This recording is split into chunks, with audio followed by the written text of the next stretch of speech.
Gauri Suryavanshi, S मराठीमध्ये आपलं स्वागत। वळूया आजच्या बातमीकडे। नांदगाव येथे मुसळधार पाऊस, शाकंभरी नदीला पूर, कांद्याचे शेडमध्ये पाणीच पाणी, कांदे गेले वाहून, मकावरती पाणी, व्यापाऱ्यांची 2.5-3 लाखांचे नुकसान। मुसळधार पावसामुळे नदी नाले पूर्ण भरून वाहू लागल्याने घरात कांद्याचे चाळीत पाणी शिरले, नागरिकांची घरांची नुकसान झाले, भिंती कोसळल्या तर राहते घर पडले। नांदगाव येथे दिनांक 27 सप्टेंबर रोजी शनिवारी सायंकाळी 5 वाजेपासून मुसळधार पावसाची हजेरी लावली।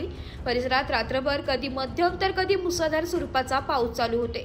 नांदगाव येथील कांदा व्यापारी गोकुळ खेरनार राहणार मल्हारवाडी यांच्या दहेगाव फाट्याजवळील कांद्याच्या शेडमध्ये रात्री मुसळधार पावसामुळे पाणी शिरल्याने मोठे नुकसान झाले। कांदे वाहून गेले तर मकावरती पाणी फिरले, काही कांदे सडून गेले, खराब झाले। अंदाजे 2.5 ते 3 लाखांचे नुकसान झाल्याचे व्यापारी गोकुळ खेरनार यांनी सांगितले व प्रशासनाने पंचनामे करून नुकसान भरपाई देण्यात यावी अशी मागणी केली आहे। मी गोकुळ रामभाऊ खेरनार राहणार मल्हारवाडी, येवला रोड, सोनालिका शोरूम।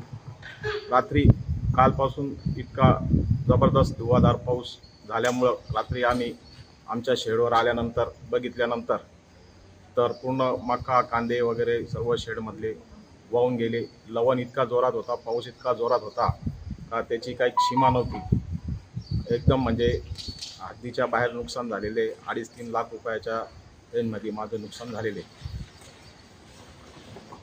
मला शासनाने आम्हाला काहीतरी थोडीफार मदतची हाक गुहार द्यायला पाहिजे।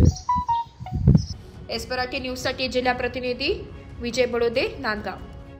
अशाच नवीन ताज्या घडामोडी जाणून घेण्यासाठी आमच्या एस मराठी न्यूज चॅनलला लाईक करा, शेअर करा, सबस्क्राईब करा आणि बेल आयकॉनला क्लिक करायला विसरू नका।